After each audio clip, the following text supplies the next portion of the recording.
Good morning, everybody, and you're very welcome to our support session here this morning. For those of us who are joining us live, you'll have the opportunity to put in questions through the session. And for those of us who are watching the recording, you're very welcome, and we hope there's a lot of useful information for you today. Just to introduce myself, my name is Roisin Kalski, and I'm the Development Manager for FSB here in Northern Ireland. So if you don't know anything about FSB, we're the largest business support organisation in the UK, and we pride ourselves in being the voice of small business. We have over 150,000 members across the UK and over 5,500 here in Northern Ireland. And to be an FSB member, then you own a business up to 250 employees. So for our membership, what do you get? If you're an FSB member, you'll be aware of this. Maybe you're an FSB member and you're not aware of all the benefits that you have. And do feel free to contact us if you want a refresher on what's available to you. So we have two strands really of support for small businesses. Firstly, our tangible benefits, which include the likes of our 24/7 legal and employment helpline. So that allows small businesses access to solicitors at any time of day or night, which is obviously very useful for small businesses who don't maybe have their own legal department or HR department. As well as that, we have the likes of FSB Care, we have cyber protection, we have a debt recovery service, and then the likes of today are events and communication services. So we have networking events, support events, national events.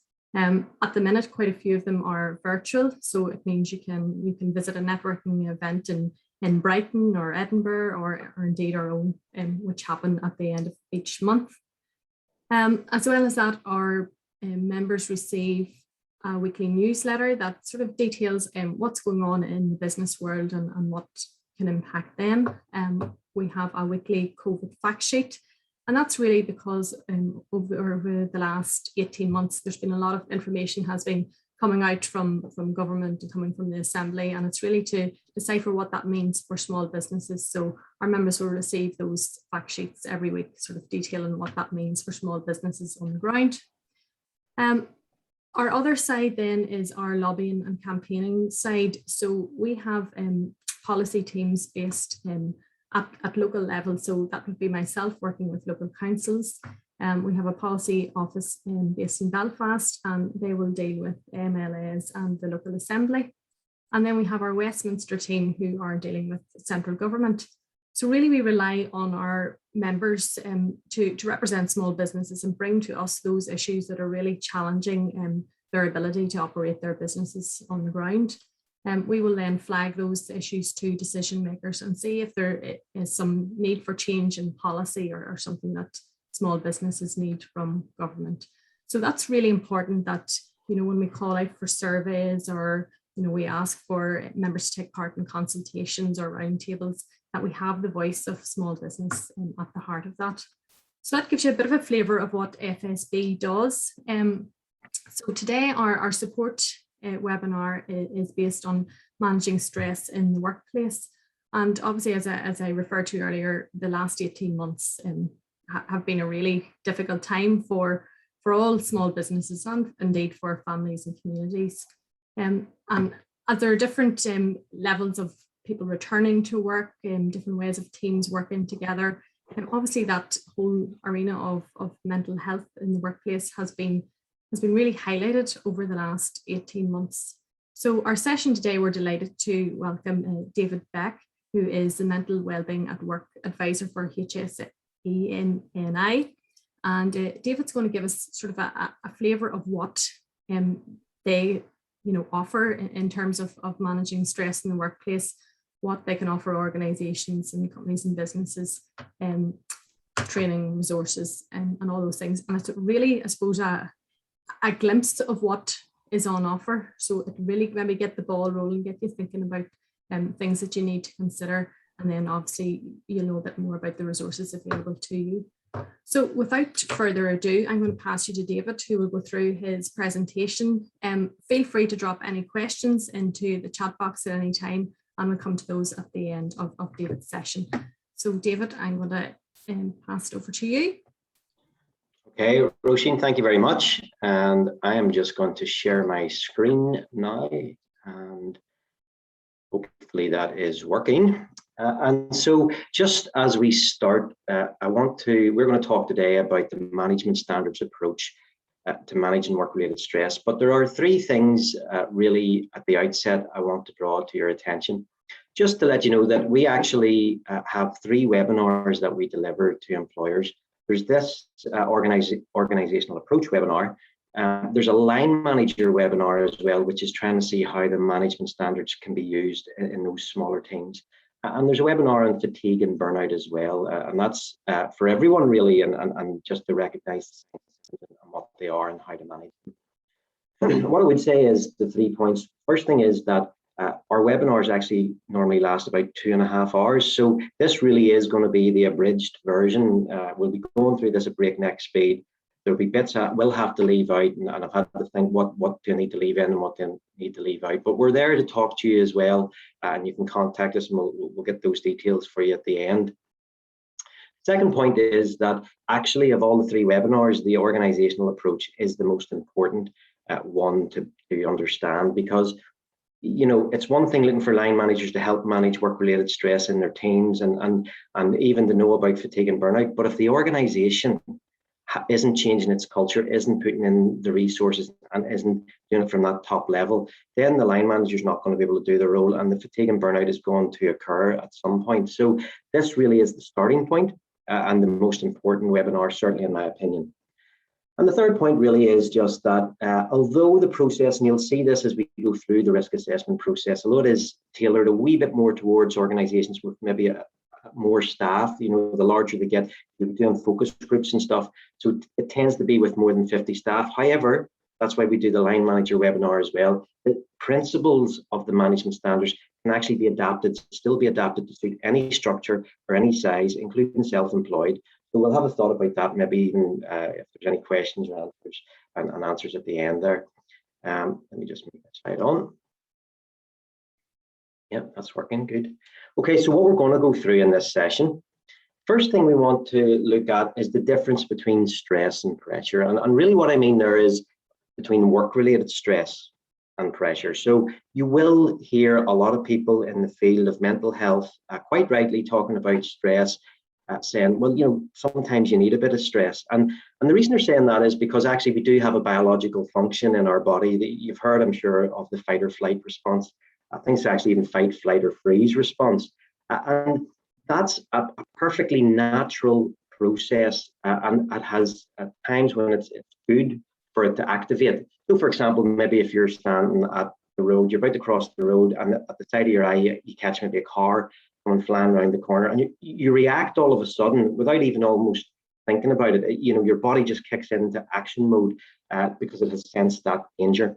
So there is times whenever that action is necessary, but we activate that so many times in our modern world in ways that we don't need to, and that can lead to problems further down the line. And when we're talking about work-related stress, well, we're going to see a definition in the next slide. You'll see why actually it's not a good thing. It's never a good thing. So we're just going to think about that.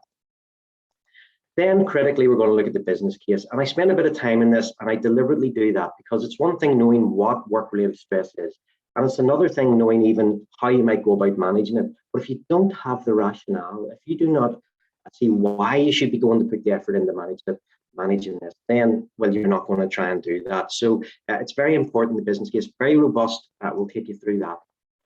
Then we'll look at the management standards, and we'll outline what they are and how you can utilize them in your business, and to carry out the risk assessment process. So in managing any sort of risk or hazard, as you will all be aware, risk assessment is the way to do it. And so we'll have a look at how you use the management standards in the risk assessment process, because it is slightly different because of the nature of how we, work-related stress impacts us and how it manifests.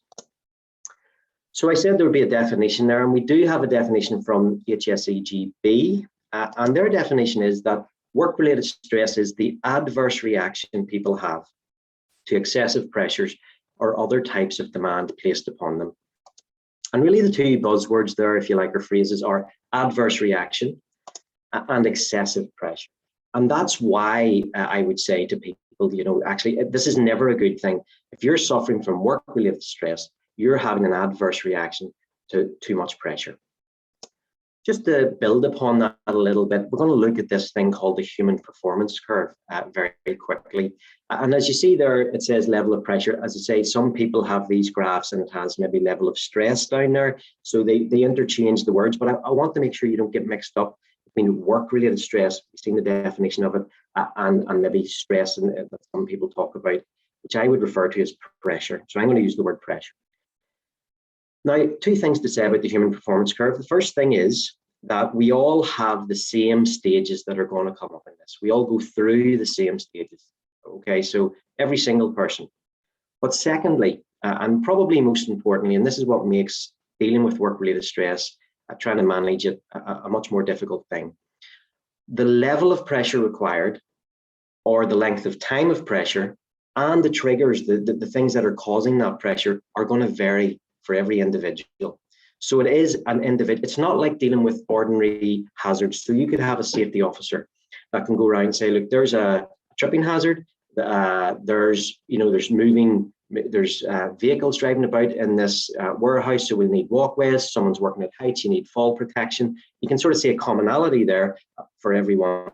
But with work-related stress, it's individual and it's perception-based. So people have to really,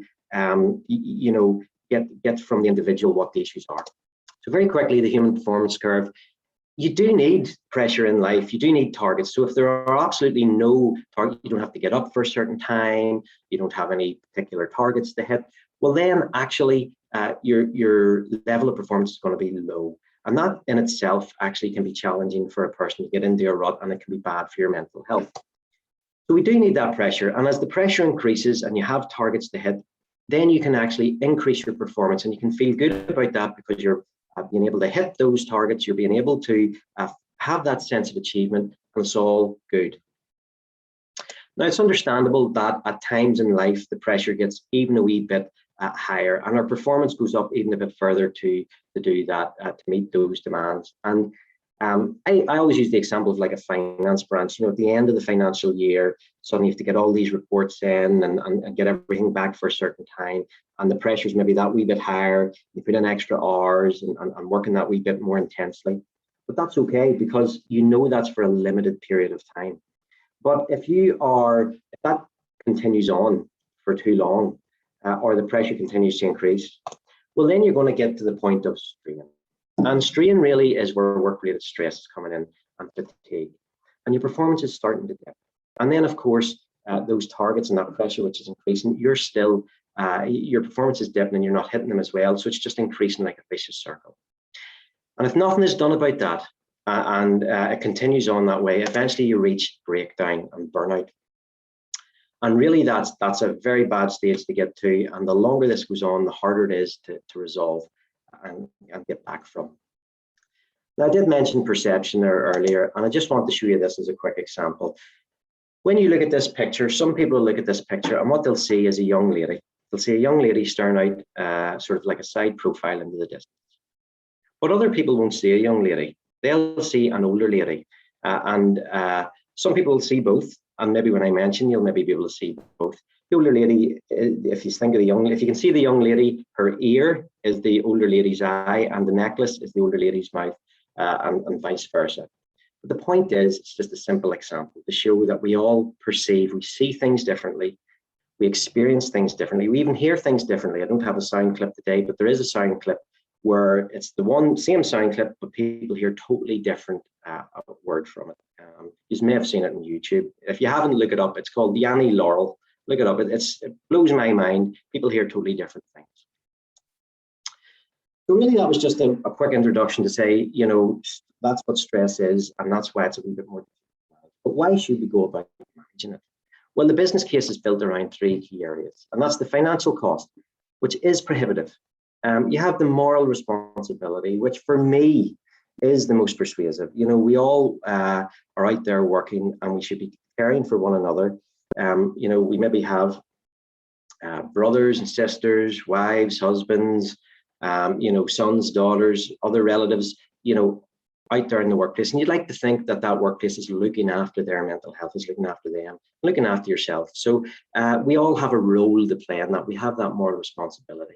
And it is something, by the way, that can affect all of us. So it's within all our interests for businesses to manage this issue. And the third bit is, regardless of the other two, and I understand the financial cost might be the most persuasive for people, but in any event, there's a legal duty that's being prescribed. And we'll start with that. So in terms of the legal duty, and I'll not go into the case law and stuff, there's a lot of case law out there if you want to have a look at it. But I'm thinking there's two pieces of legislation and then guidance, best practice guidance. So the first piece of legislation is primary legislation that all health and safety falls under here, and that's the Health and Safety at Work, Northern Ireland Order 1978. And in particular, we're thinking of Article 4, which is the duty of care that's placed upon employers to take all reasonable precautions to protect the health of their employees. That's very top level, and that's built upon by a subordinate bit of legislation called the Management of Health and Safety at Work Regulations at Northern Ireland 2000. And in particular, I'd be thinking of Regulation 3. So Regulation 3, if you don't know, it deals with the need to risk assess.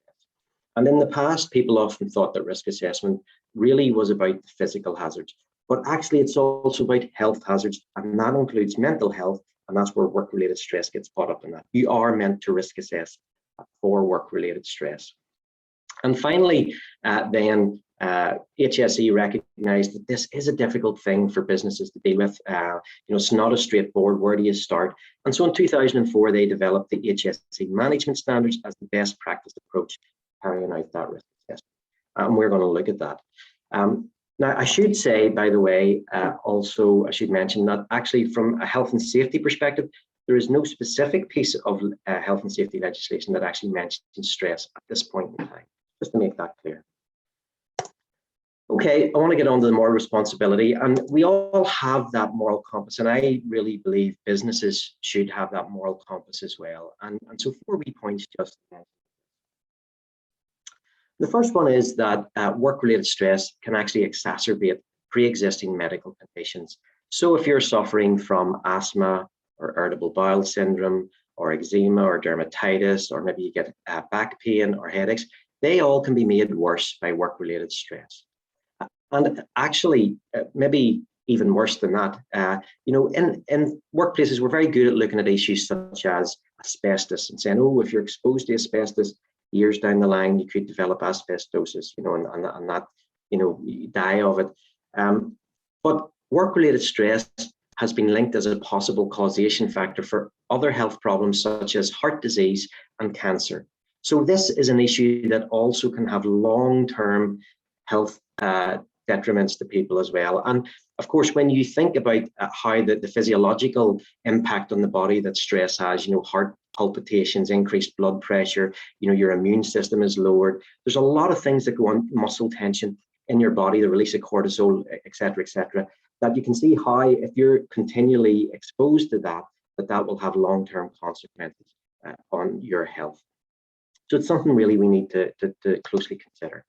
The second point is that actually people often adopt maladaptive coping strategies to deal with work-related stress. So you're going to get a double whammy. They're dealing with the pressure and the physiological aspects of the stress, but then actually they're going home and maybe they're drinking excessively, or they're smoking too much, or they're overeating, or they're taking prescription drugs in the wrong way, or illicit drugs. Maybe they're getting the old credit card out and they're going shopping and they don't have the money, but they're going and getting into debt because it makes them feel better and tries to relieve the pressure from the stress, or they're gambling, or a whole host of things that people might do, which in and of themselves are actually bad for them, but they're trying to do that to deal with the stress at work. So again, it's a double whammy there.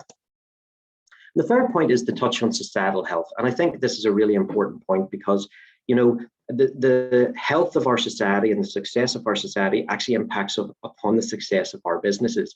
Better societies, healthier societies are better and more profitable for our businesses. So it's a mutually beneficial thing here. We have a role to play. Businesses have their part to play, and government recognizes that very much so. So they recognize where businesses that don't help look after the health and mental well-being of their employees, then there are going to be more absences, and we'll look at the stats soon.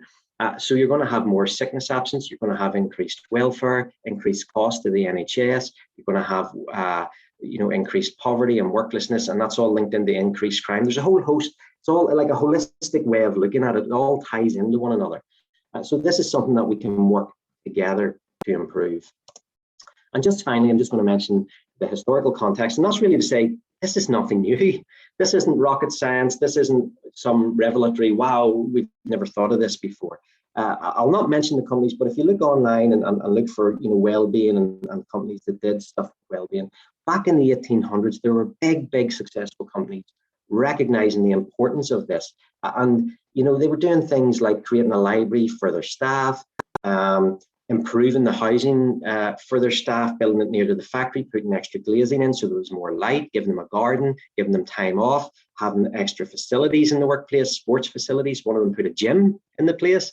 So they've recognized this even into the previous century. And let me just say, I understand that every business is different, and so what businesses can do is going to vary. If you have lots and lots of money flowing about, maybe you can do all sorts of great things and lots of space to do that. Other people don't, but you can think through the issues and what you can do within your capacity. Okay, just go to the next slide here. Just to sum that up, really, the modern term we probably use for all this is your corporate and social responsibility, to give it a modern buzz phrase. But we'll get on to this one that probably is most intriguing for people, and that's the business or financial side. And I'm going to just go through some stats here, so hopefully I don't bore you too much with them. All these figures are taken from the Labour Force Survey, and they're for 2019-20 for all of the UK. And they told us that there were, in 2019-20, there were 828,000 workers suffering from work-related stress, depression, or anxiety. And that's a big figure, but actually the year before it was 602,000, so it's gone up, and I imagine it will be going up again. That related to 17.9 million working days lost. Again, that figure was up from the previous year of 12.8 million. And I don't know about you, but sometimes when we're using these big figures, you sort of understand them, but it becomes a wee bit meaningless. 20 million, 25 million, 30 million, it's just a big number. So to put that right down to your business on a day-to-day basis, that equated to 21.6 working days lost on average per case. So if you have someone in your workplace that goes off with work-related stress, you can anticipate that they may well be off for at least a month. Now, you just think about that for a while and the cost to your business. Now, you might say, that's okay, that's not good. Clearly, that's not good. But there are other pressing issues in work in terms of health issues and other things to look at from a health and safety perspective. Well, there are a lot of things to look at. But in terms of new and long-standing cases of work-related ill health, the biggest cause was work-related stress, depression, or anxiety. Musculoskeletal disorders that we talked about, mentioned maybe, or we think that, do a lot of talk about as well, 30%. Other types of illness, 19%. And I would add to that, we've already mentioned how work-related stress can exacerbate, pre-existing medical conditions. So actually, some of that musculoskeletal or other illnesses could have been triggered or caused by work-related stress. So really, the ultimate or the root cause was stress. And again, just adding on that, you might say, well, what about the number of days lost? Might be the biggest number of cases, but other things cause longer days off. Well, actually, most days, 55%, most of the working days lost were as a result of stress, depression, or anxiety. One final stat on this screen, just in terms of cost to society, which we mentioned as well in the previous slide, over half, 66, in fact, 2/3, 66% of the costs to Britain of workplace injury and ill health, it's ill health. And as we see there, over half of ill health is stress. So you can do your working out there and you can see it's clearly a massive, if not one of the biggest problems to deal with out there. Just to give you a quick Northern Ireland context, and in 2018-19, we don't have the 19-20 figure, but in 2018-19, there were 16,000 Northern Ireland employees off as a result of work-related stress, anxiety, or depression. Looking at the figures for 19-20 across the whole of the UK, I would anticipate, this isn't an official figure, I would anticipate that's going to go up to around 22 to 23,000. But that's not an official figure we have yet. And then just finally on the financial cost, to run through this quickly, and you can measure when someone goes off, there's a lot of direct costs there that that you will incur as a business as a result of someone going off. And you have your direct costs, things like sick pay, your lost production. You're maybe going to have to pay overtime to try and catch up on that lost production. Bring in agency workers. Maybe your employer's liability, compulsory insurance premiums will go up. Maybe you'll have reasonable adjustment costs. There's a range of things there, and you can measure them, and they will no doubt scare you when you look at the size of them. But for me, and the reason why I use an iceberg is it's the hidden costs underneath the surface, but it's very hard to measure, and you can't quite maybe put a figure on. But when you think of things like staff morale, how not dealing with work-related stress, people going off as a result of it, how that's impacting on staff morale, how that's impacting on maybe staff retention. Think of that human capital that that experience they have there, and then you're going to have to advertise for new staff, bring them in, try and train them. What about reputational damage? People go on and see a company that don't care about you. They're awful to work for. I had these problems, they didn't care, they weren't doing anything. All that reputational damage, there's costs to that. Very hard to measure, as I say, but nevertheless, I think really that's the big impact that we look at. And another thing I'll just mention is presenteeism. I don't have it on the screen there, but people mightn't necessarily be going off work. They might go, can't go off from this place, but their productivity, presenteeism is when really they're not working as productively as they can. So they might be coming into work, but not giving their all, not giving all that they could. And so again, that's the cost that you need to consider if this issue isn't managed. So how do we go about it? I'm hoping that the business case has said, yeah, okay, I get you, I hear you, it's a problem, we need to do something about it. How do we start doing something about this? Well, that's where the management standards come into play. And what are the management standards? Well, the management standards are a set of conditions that, if managed correctly in organizations, can reflect high levels of health and well-being and organizational performance. Really what they are is it's the areas, the work areas in work where work-related stress is likely to occur. And there are 6 of them. So HSE have done all this research and identified, where do we start with work-related stress as a business? We've identified 6 areas where you can start to pin it down to. So this is what this process is going to be about. It's about drilling down step by step to get to the core issues that are there in the business so that you can start to identify suitable and sufficient control measures. So the 6 areas are, well, first one's obvious, hopefully. Demands. Of course, the first thing you probably think of when you think about stress and work is, is it the workload? What about the scheduling? Tight scheduling all the time and really tight deadlines. Actually, demands also include things like the physical environment. So are you working maybe constantly in confined spaces? Or what about the temperature in your workplace? Maybe it's always really, really hot. What about things like, are you working outside and all the, the elements and the rain and the snow? Things like noise levels and lighting levels. So that all comes into play under the demands placed upon you in work. And also, actually, interestingly, it includes things like commute to work as well, which I always find interesting. That was one that sort of got to me because I never liked the long commute that I had to work. The second one is control. And control really is about autonomy. What say you have in the type of work you're doing, when you're doing it, when you take your breaks, the pace you do it at. And the research was very, very clear here that when people have greater opportunities for participating in decision making, they demonstrate a greater satisfaction and also have higher feelings of self-esteem. Now, I know what many people will say, listen, that's great, but they just have to do their job. They can only take the break when we have things scheduled out. Maybe if you're in a manufacturing environment, you're saying like they have to sit in the production line, they do what comes along in front of them. When it comes in front of them, they don't have a say in their work. And that's okay. Because again, with the management standards, what is important to remember is it's not a one size fits all. Every organization is different. Every situation is different. What this is saying, well, here are the areas where stress will come in. Here's how you go about identifying for your organization what the issues might be. And then you also can explore what in your organization, using the health and safety phrase, so far as is reasonably practicable, what you can put in place. Every organization will be different. Maybe you can't give more control, but there might be things you can do that helps them have a greater sense of input into the job they're doing.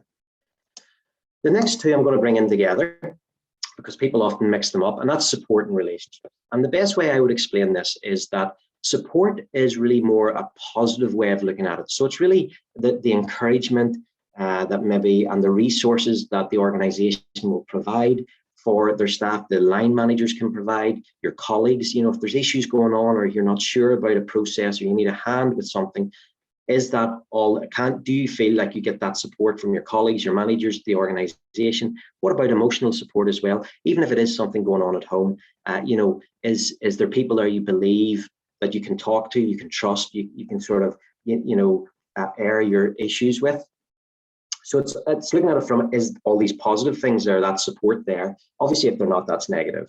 And the relationship is really more looking at the negative things in work. Is there interpersonal conflict? And is there bullying and harassment? Really is all about relationships, which obviously, understandably, if it is there, would be causing stress.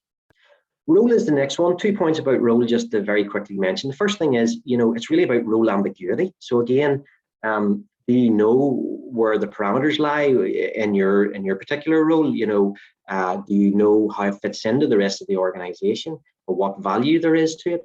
And role conflict as well. And use a personal example for that. Many years ago, I was the press officer, and at the same time, a few other small functions as well. But I was press officer and I was also premises officer. Two pretty distinct and important roles. And that brought about a lot of role conflict, because there would have been times when a journalist was getting in touch saying, listen, I'm going to print here, I need a statement, I want this, or I want an interview, or whatever it was. And then you had maybe an issue in work, you were waiting on that contractor coming in, they land in, they're not going to be back for a while if you don't deal with them now. They need you to talk to them, take them to where the problem is, sign paperwork, etc. So, am I premises officer, am I press officer? What hat do I put on? Who do I deal with first? Who do I let down? And that would cause potentially, stress. And finally, change. Now, change, this isn't about stopping change, by the way. Change is a part of life. People leave, new people start, new technologies come in. It's about how the organization actually manages that change. Do they talk to their staff? Do they consult them in the process? And you can think about how that makes sense. If you're a member of staff and some changes coming in and you haven't been told anything about it, maybe you're not good with computers and there's a new computer system. Am I going to be able to do it? Am I going to get the training? Is this going to mean that I won't have enough work to do and then I'll lose my job? Or, so there's a lot of factors that come into play there, which is why communication and consultation is so important. And just a point on interventions, there are 3 types of intervention you can have: tertiary, secondary, and primary. So tertiary really is that horses bolted. It's your rehabilitation. It's your getting your individual back to work after they maybe have an issue has occurred. And you need that in place. You do need that in place. And secondary is also that sort of way of helping someone cope with the issues if they occur. So it's mainly like training, for example, maybe time management or stress management training, resilience, things like that. And again, very necessary to have. However, we really focus on primary interventions, and the management standards is a primary intervention. And that's about focusing on preventing the issue in the first place or controlling that risk at source. And so you do need a stress policy in place. You do need to carry out your risk assessment. And what we would say is you need to have a blended approach. Okay, you need all of those in place, but focus on the primary, have your risk assessment in place and try and prevent it occurring in the first place. So how do we do that risk assessment? And I really am flying through this. Well, I'm sure you are all very aware of the risk assessment process. 5 steps to risk assessment: identify the risk factors, who can be harmed and how, evaluate the risks, record your findings, monitor and review. Okay, so from the management standards point of view, the management standards are the risk factors, step 1. Who can be harmed and how? Well, you need to actually do a survey. You need to survey your staff to find out from them what the issues under these different areas may be. And then in evaluating the risks, to really get the clarity on it, you need to actually talk to people. Ultimately, you need to talk to people because it's very individual in nature. So that's really probably the most critical part of it. Then you have to bring that all together, get your action plan in place so that you can start to put in place the measures to try and reverse issues that might be there or prevent issues from coming up that have been identified. And for any risk assessment, any action plan, of course, you have to continually review it. It's a living document. Now, just a point in the middle there, preparing the organization. This is critical in this whole process because it needs engagement from the staff. And we would talk about setting up a steering group. I'm not going to go into all the details on that, obviously, today. But it needs to be representative of the whole organization. Staff need to look at that and say, oh, they're going to do something here. They're going to have the authority to do it, but also they're going to have the voices in there of people who are going to, represent us. So, and there's questions, it's a project, so there's questions there that need answered. When are you going to issue the survey? When are you going to issue run the focus groups? Who's going to be the project lead? How are you going to communicate this to staff? Who's going to be in the focus groups? Where are you going to hold them? Lots of different questions that need maybe prepared in advance. And that's really to ensure the success of the process. So step one, we'll skip on past because, as I've already said, they are your 6 management standards. They are the risk factors where work-related stress are going to come in. Now, step 2 is this survey. And so, obviously, as I said, maybe if you're self-employed, this will be slightly different, and we can maybe talk about that afterwards if needs be. But HSE have developed a 35-question survey, an indicator tool that can be issued to all staff. And it's based around the 6 management standards to try and gauge which of these areas are the problem points. But just a point about that data collection, you can actually add organizational demographics. So, for example, maybe if you're large enough that you happen to have 2 or 3 different sites or 3 different offices that you work from, you can maybe put that into play, or maybe there's have different grades or different disciplines, or things like length of service. There might be factors or demographics in your work that might help you get better granularity about the data, and be able to really pin it down. So for example, in our place, we would have, inspectors, and we'd have administrative staff. And so if you had that as a demographic, you might be able to say, well, here's an issue in demands, but it's mainly from the inspectorate side. Here's an issue in control, but it's mainly in the admin side. So we can add extra layers to it. You need to be careful about demographics because one of the important things is people want to remain anonymous. Of course they do, because you need to get the truth from them. And there is a fear factor that, if I say this will be held against me, or this will come back to me. So you need to really reinforce the anonymity and the confidentiality of this process. You can issue it as a paper survey. The wee graphic there of the wee handsets, we used to do a thing, we still have them. We used to do a thing called Quiz Them, and that was if people didn't have access to online, we could go out into a room. Obviously today, the way things are, it's not the same, but go out in the room, put the question up, each of the questions, and they would have a wee handset, like who wants to be a millionaire, and ask the audience, and they would just put in their ABC, and we used to do that, but we haven't done it in over 2 years now. But actually what we use is Citizen Space to issue an electronic survey to people. Remember some of those questions. What about people who are off? How do they get access to it? How long do you have it open for? How do you get responses from them as well? So then risk assessment step 3, and that is about really talking to people. Okay, so that survey is quantitative data, but you need qualitative data, and that's by actually sitting down and talking to people. Now, this is where you can see how this process, if you're a bigger organization, starts to lend itself to it more, because they talk about focus groups, and there's guidance on running focus groups. Because if you're a big enough organization, it's maybe impractical to talk to every single member of staff. But if you run focus groups, you can actually talk to select groups. And we would say there's things like some advice there, like, for example, talk to 20% of the staff, random selection, remembering it needs to be seen as representative. So you need to make sure, and this is where all the preparation at the start comes into play, that it's not the usual suspects being asked to do this, who are all, the good guys in work, and they're going to say all the right things. Other people go, listen, this is a pointless exercise, but they're not really listening, and they're not really hearing what the issues are. So you need to think, how do we get that random selection? Who are we going to ask? How do we ensure that it's not a group with a line manager in with his member of staff? Because then they might be comfortable talking about issues. So it might be things like having them at a similar grade or a similar discipline. There's lots of ways to think around that. The line manager webinar explains how that filters down ultimately, so that everyone should be able to express their opinions, because it should filter down to a line manager who's maybe talking to the smaller team of 3 or 4 staff.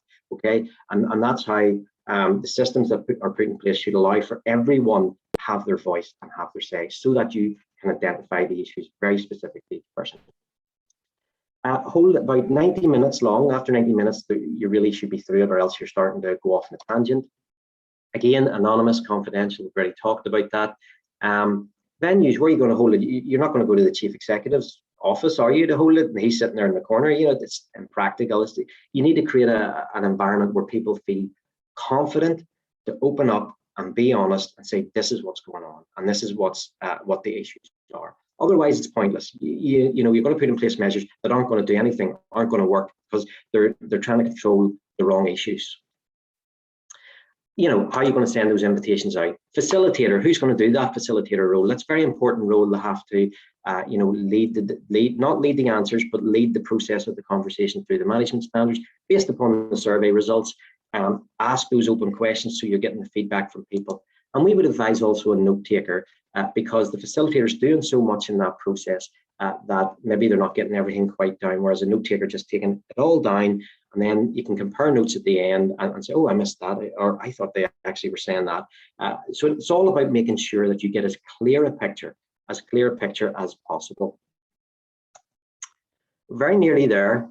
At the end, obviously, you've now gathered all this quantitative data, this qualitative data, but actually you need to bring that all together. Do you have sickness absence data? Do you have other surveys that you've done, maybe well-being surveys?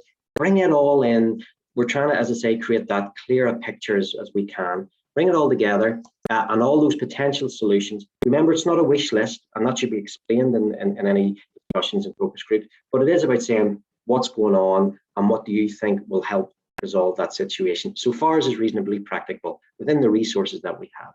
You need to develop that action plan. Remember your SMART objectives, specific, time bound, all that, measurable.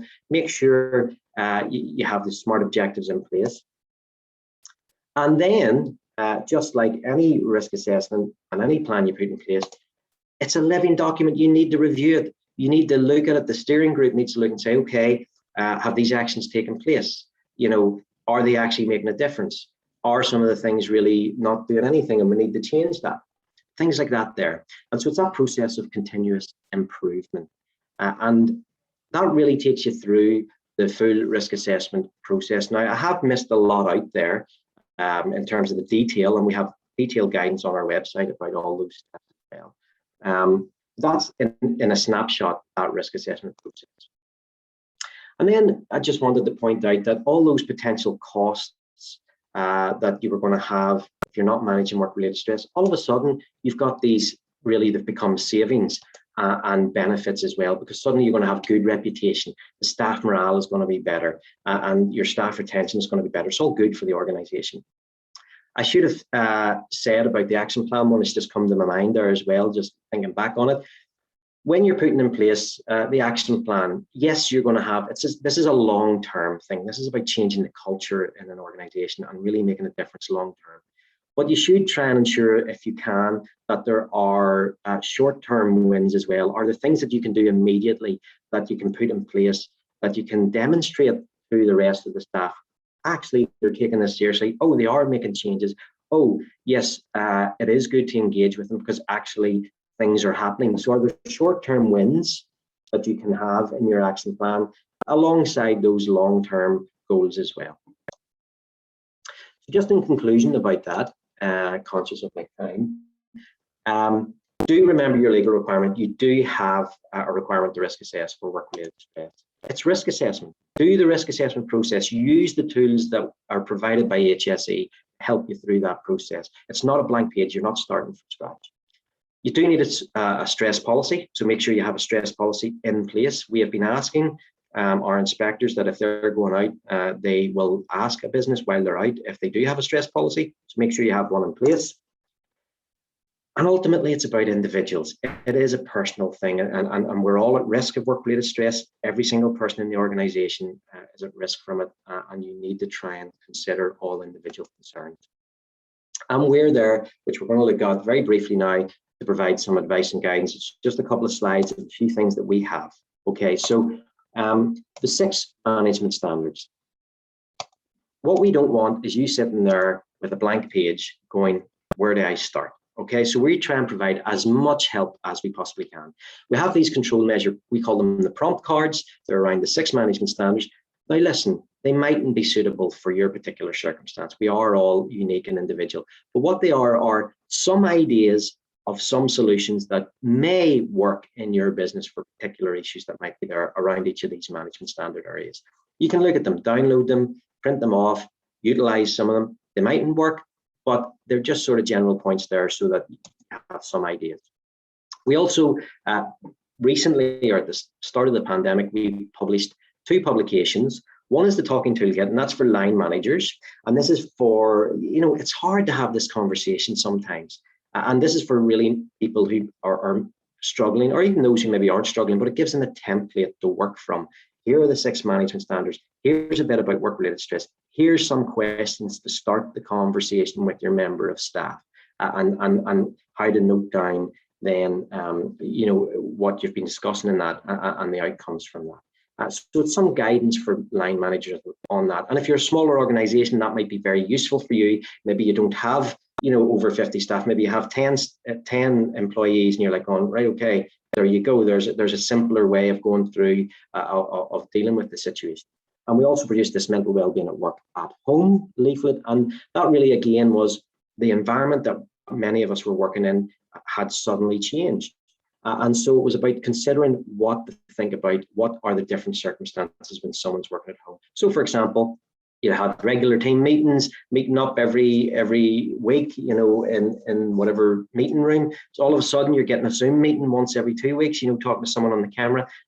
It may be just, it's raising problems there. So it's just some bullet points about some things to think about if people are working from home. And then just this is the penultimate slide, some useful links. The first link there is to our general topic page on mental wellbeing at work. It's being revamped at the minute, but you'll get lots of useful information there. The second link, which is, I don't know why it's node 1074, but anyway, that's the link through to our resources page.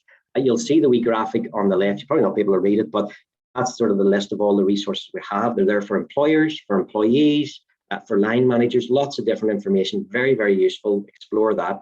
And of course, the 2 documents I just sort of mentioned in the previous slide, that's direct links to them, although they'll be on that resource page as well.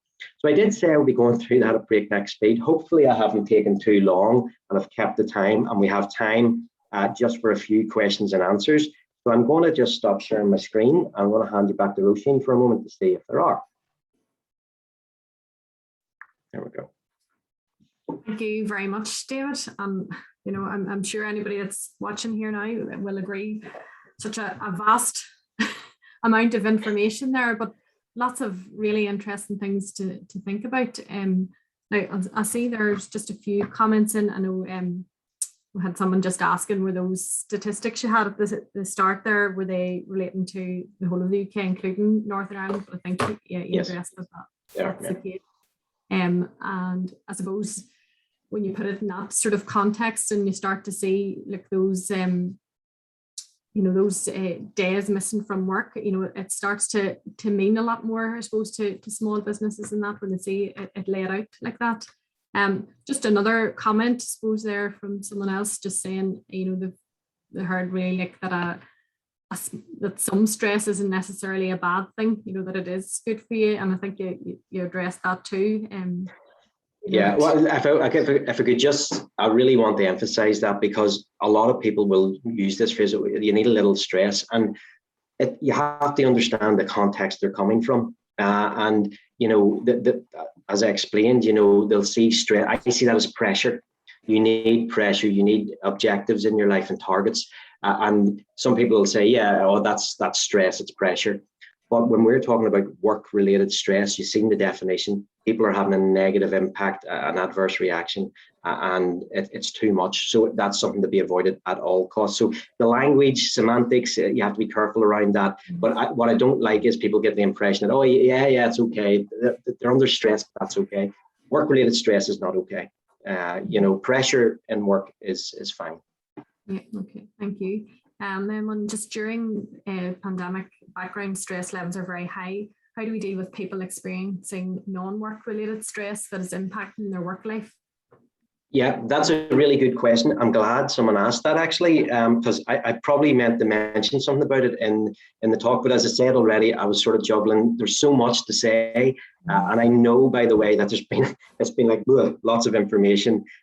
So I'm sorry about that, but it's really hard to condense it anymore. In terms of non-work-related stress, so this is one of the challenges about work-related stress. And when we do our line manager webinar, we'd say to them, listen, if someone's coming to you with issues or saying that they're suffering from stress and it's impacting their performance, the first thing you need to identify is it work-related or is it non-work-related?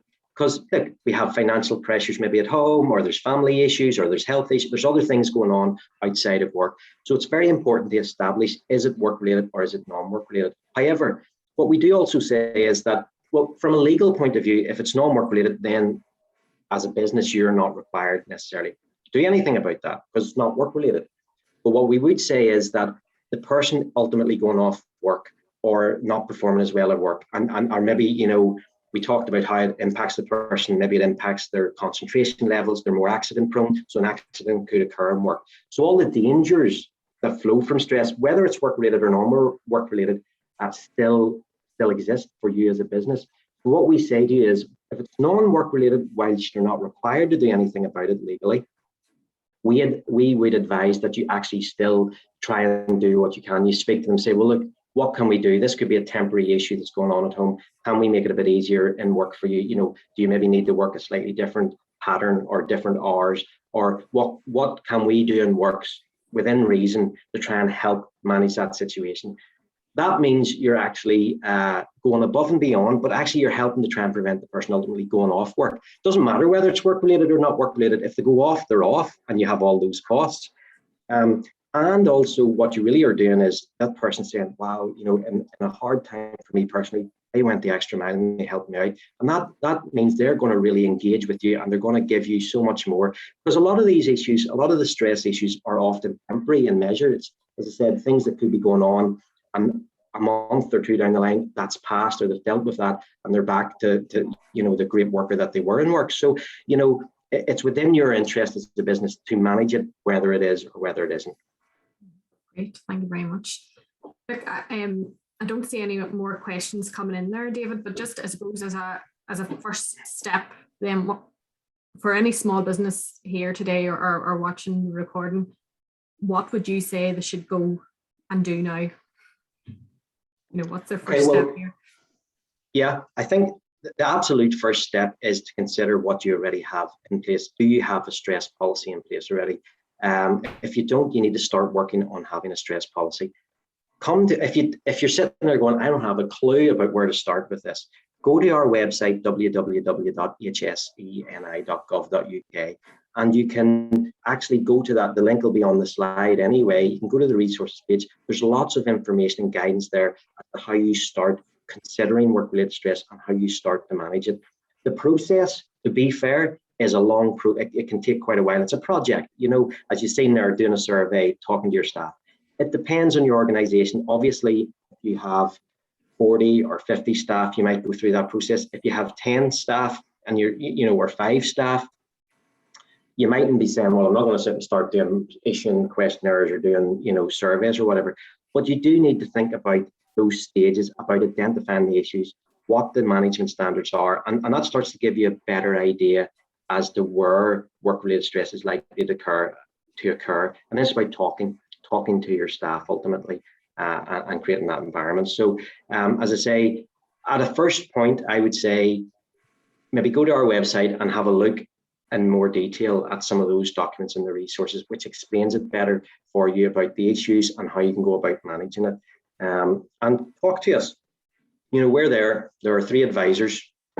And get in touch with us and we'll try and give you further advice as well. Every situation is totally different. Every business is totally different. And what you're able to do as well to try and manage it is going to be different. That's why I mentioned this thing about some people, you know, that had a gym and, you know, like this in years gone by, they put a gym in their factory. Sometimes you're going to go, well, I can't put a gym in, you know, but there might be other things you can do that will help as well. So it's about doing what you can within your particular circumstance. Brilliant. Thank you very much, David. Look, we're almost out of time here. So if there's no other questions, I just want to say, David, really insightful. And, you know, if nothing else, we'll get the ball rolling and the conversation going, which I suppose is what it is all about. And I'm sure that, you know, there's a lot of small businesses that maybe don't think along the lines of the financial implications and, how that impacts, recruitment and retention. And we all know at the minute, the difficulties of maybe the labour shortages and people holding on to staff. So all of these things contribute to that. So it's great to get that thought process in gear there. So thank you very much. I see a few comments, positive comments in, just thanking you for all the information. Yeah. So yes. I should say, sorry, I should just say our email address for the branch is stress@hseni.gov.uk. So you can actually email us as well. That's the mailbox, stress@hseni.gov.uk. Brilliant. Thank you very much, David. Thanks everybody for joining us today, and anybody that's watching, and do keep an eye on our social media, and we'll be putting the link out for this recording and for other future events. So thanks for joining us today. Bye-bye. Thank you.